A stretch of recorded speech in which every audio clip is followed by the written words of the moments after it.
mankind is at a crossroads. I would say that we have gone as far as we can as a civilization based on the belief that we have abundant fossil fuels to harvest and to use for our own pleasure.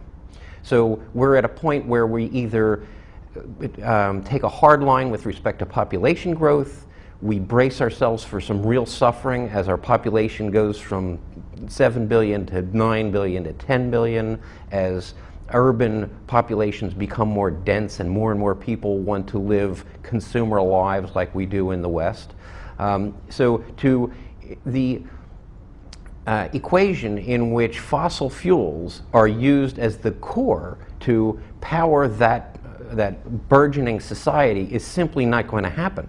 So we either face the fact that of increasing scarcity on this and brace ourselves for additional wars associated with rights to oil and the other fossil fuels, or we get smart and move into renewable forms of energy that can sustain this society.